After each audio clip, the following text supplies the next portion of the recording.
Okay, Josh Giles, Yep. you have had 371 career wins, 128 losses over 16 seasons, which is a long time. Yep.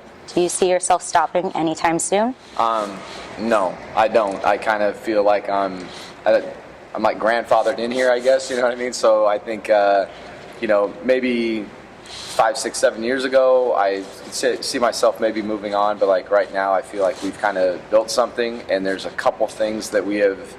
16 years is a long time, but there's a couple things that we have yet to accomplish that I feel like if we didn't accomplish them and I left, I feel like it'd be like, unsettled business, like we didn't finish it. So there's a couple things left that are on that I want to knock off that we've done here. And so I know for sure I'm not done until we do those things. Well, in your time here, you have won 12 league championships, and along with that, 12 League Coach of the Year. So congratulations on that. How do you think your coaching has developed over the years? I think it's definitely changed as I've gotten older, and now I have my kids that are in sports. I think I feel I understand a parental side of the player-coach, relationship and stuff like that. So I feel like I have a better understanding of where a parent is coming from. Where 10 years ago it was like, my way, highway, that kind of thing. And so now I kind of understand it because I go through it with my kids. I have a daughter that's a freshman here now, which is kind of different. That's a little weird. And, having that kind of understanding of a parent side of it, I think has helped me a little bit. I think if you were to ask my former players, they think I'm softer now. They're like, you're so much nicer. You're not nearly as mean as you used to be. And so, maybe that's been part of it, but I definitely think the understanding the parental side of it has helped. And one of the biggest benefits of coaching a smaller team is you have more attention to give and focus on each player individually. What do you think your biggest lessons are both on and off the court to these boys? I think, when you're doing something like basketball or football or, whatever the sport may be, cheer, my daughter plays softball, whatever the sport is or activity that you're doing. I think if you understand, putting in the hard work and, trying to find out just how good you could be, with no excuses, no regrets. I think that is one of the biggest things that we try to instill in them is if you show up every day, work as hard as you can, and you put everything into it, and you find out that you're the second best team or you're the third best team, there's no shame in that because at least you found out. There's no regrets. If you cut corners and you don't work as hard and things like that, and you don't get it, well, you never knew. You never found out.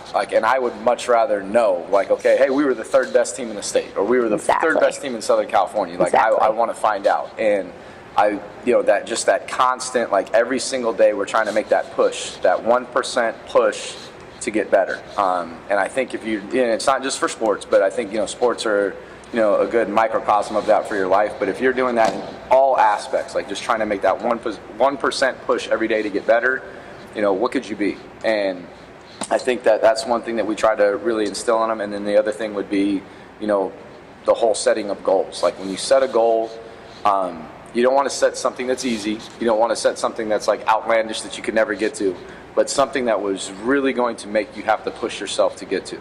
And then when you accomplish those things, okay, that's great, and now you move on. And sometimes it's difficult. Like you said, you mentioned my record here at the beginning. It's so funny because it is a lot of wins, but I think I remember those losses a heck of a lot more than I remember the wins. Yes. So that's kind of that's something that for me is an inner struggle. I think I fear the losses, I guess, more than I enjoy the wins. But just having these guys understand the importance of hard work and setting goals, things like that. And you touched on it earlier about how when you first started here, you saw it more short term. But I think the thing that really draws coaches like you back is that you do have that kind of impact on these young high school players, and you are teaching them bigger than the game of what it is to go on. Right. In your 16 seasons, you have had 21 Division I players come out of this program, which is something in itself to be proud of. Right. But what would you say has been your most proud moment as a coach? Honestly, we had and this is pretty funny. We had a situation as far as coaching goes. we had a great team in 2011, and we won 30 games, one of very few teams in the history of Riverside County to win 30 games in a season. Well, the overwhelming majority of the guys on that team were seniors. So the next year, we started all over. And we won 9 games the entire year. And we had like 8 freshmen on varsity. We started 4 or 5 freshmen throughout the season. And we played in 2 tournaments where we were in like the donut game. Like that's on Saturday morning. You're playing for 15th place, you know, and it's you're literally like there's 5 people in the gym and they're eating donuts. And that's why we refer to it as the donut game, because you're playing for 15th place. There isn't anybody there. That means you've been 0-3 so far in the tournament. And the year before, we had beaten Mater Dei in the semifinals at the Galen Center at USC. And we're in like an auxiliary gym at 9 a.m. playing in front of 5 people, you know, 9 or 10 months later. And I remember just looking at our coaches, and we're all sitting there and we're like, you know, what the heck happened? And, you know, we had to start all over. And it was like we made a deal right there. We're like, we're going to get back. And we won 9 games that year. The very next year, we were 26-3 with the same group. And so for me, That's awesome. that was like the biggest, as far as basketball goes, the thing I'm most proud of on the court. I think off the court, we have so many guys that come back that are a part, like, you know, it's a big thing here, like on Christmas break, Christmas Eve, we have practice. And on Christmas Eve, when we have practice, it is like, it's an alumni game. Like everybody that's in college that can get back, and guys, we have probably anywhere from, some years it's smaller depending on schedules, but we'll have anywhere from like 15 to 30 guys come back and play. And so to me, that's awesome. Like when you see the alumni come back and they're playing against the guys and stuff like that. So to see those guys, and you know, if we have a big game, you know, things like that here, you can look behind our bench and there'll be 10 to 12, you know, former players here every single time. And for me, I think that's off the floor what I think I'm the most proud of. Definitely seeing the legacy that you leave on these guys is definitely something to be proud of. Right. You and I both know that coaching takes a lot of time, a lot of commitment. Right. How do you balance coaching and family? I have a lot of help. You know, my wife Kara is amazing. Like, so when I'm in season, when we joke her, it's like you're almost like a widow, you know, because I'm gone, and we have 4 kids, and all 4 of them have their own different activities and sports and things that they're in, and she's in charge. And there's been plenty of times like where we've had a game at Fairfax, and I'm not coming home that day. Like, you know, we're leaving at lunch, and I'm going to get home hopefully before midnight, and you know, all 4 of the kids will have a game or a practice, and it usually works out that it's at the same time, you know, and she's got to figure it out. And, you know, so we have friends that help out, assistant coaches, and their wives will help. My parents are huge. They don't live that far away, and so, you know, my mom or my dad will help out as far as, like, you know, chauffeuring people around. But it's definitely harder now than, again, like it was 10 years ago, because I don't want to miss my kids' stuff either. You know, so if I have an opportunity that I can see my kids and kind of do both, then I will do it. There's still some times where I have to miss their game, which is harder and harder now. But I feel like I try to do a good job of getting to everything and taking care of it, because I don't want to neglect and miss my kids' stuff. I always say coaches' wives are the real superheroes. They are like the backbone of the team, for sure. Especially during the season. For sure. Now let's switch gears from last season transitioning to this season. You guys were 10-0 in league. Mm-hmm. You guys finished 27-6 overall with a season-ending loss to Mater Dei. Mm-hmm. You have a very young team, and we discussed that a lot, with, I believe, only 1 senior on your starting lineup, right, which could have posed as a disadvantage a lot during the season. But how do you see that being a big advantage now heading into next season? The guys that we have coming back have all been on varsity for 3 or 4 years now, coming into next year. So their experience level is probably as close to second to none as you can get. Like, these guys have played, you know, over 90 high school basketball games. You know, the guys coming back have been on varsity since they were sophomores or freshmen, and some of them have started since they were freshmen. And there's nothing they haven't seen. You know, so if a team is doing a defense, a trick defense, whatever it may be, they've seen it. You know, they've been in there.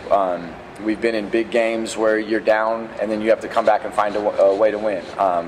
Fortunately, this year we didn't have any situations where we were up and a team came back, and then, you know, but they've also been in that, you know, going back a couple years. So there's really nothing they haven't seen. I would like to think they should know our offenses and our defenses. They should have a good idea of what we're trying to do. To me, the hardest thing, and you know, we have coaches like Coach Logan on this campus and stuff like that. Sometimes the hardest teams that you have to coach are your most talented, because you have to deal with, there's egos and there's things like that. So if we can keep outside influences outside, focus on, you know, our group and being a team, and if we are a true team, then because we had aspects of that this year where we were a great team, and then there was times where we weren't a great team, and we weren't great teammates. If we really truly commit to that more than anything, we have an opportunity to be one of the top 3, 4, 5 teams in the state next year. But I think more than anything on the floor, it's going to be the team aspect of it. And you definitely have a very talented team. Mm-hmm. The thing that comes with growing in age and experience is also the mental game. Right. That takes development. Right. All right, Coach, we're going to end with a fun game. Okay. I am going to... I'm kind of scared. This first one is which player. I'm just going to list off a bunch of things, and you'll go ahead and tell me what you think, which player matches this description, okay? So, best dressed off the court. On our team? Yes. Also, Yeah. I also had some of your boys' answers, so we're going to compare your answers. I didn't know we had anybody that was best dressed. I know. Usually, when you see them, they're already in practice. I got to go Alan McBride. Okay. We're going off this team? Yes. I'm going Alan McBride. Okay. Funniest. Funniest? Man, Dennis Cash makes me laugh a lot, so I'm going to say Dennis Cash. Okay. Who is the heart and soul of the team? That's a tough. I think we have several of them, but if we're picking one player, probably, gosh, we have a couple. For me, I'd probably go Paris Dawson. Okay, there's one match. Okay. Who could take your job? As one of the players? Yeah, which player could take your job? Which player could take my job? I know they all think they could. I would probably Not many would want to. I don't think they would either once they... I would say Cortland Moffitt probably could. Okay. And who has the best dance moves? Best dancers? Marcel Smith. Okay. We'll go ahead and compare those answers. Okay, this last one is getting to know Giles. Okay. So first thing that pops up into your head, try to answer as fast as possible. Okay. Because there's some, if you think about it, you might get in trouble. Okay. Okay. What color clothing do you own the most of? Red or black? What is your favorite genre of music? Country by far. Good choice. Mountains or beach? Beach. How many coaches do you have on staff? 7. How many years have you been married? 19. All right, NBA MVP race, Giannis, Paul George, or Harden? James Harden. And your March Madness Final Four pick? I haven't actually looked at a bracket yet. I've been so busy, but I'm going to probably go Duke. I haven't filled mine out either, so this will help me. I'm going to try to do that today at lunch. I'm going to say Duke, because I don't know where they're at. I would say Duke for sure. Michigan State can't ever bet against Coach Izzo. So I'd say Duke, Michigan State. I want to say Gonzaga, but they always lose.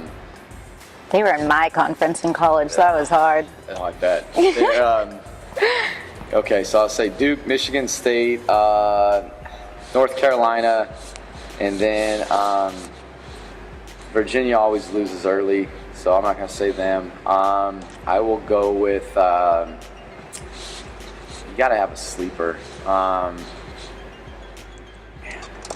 Tennessee. All right. Okay. There you go. Yeah. There are the top 4. Awesome. Right. Giles, thanks for taking the time. Yeah, no problem. Thank you for having me. Of course, looking forward to next season. Thank you.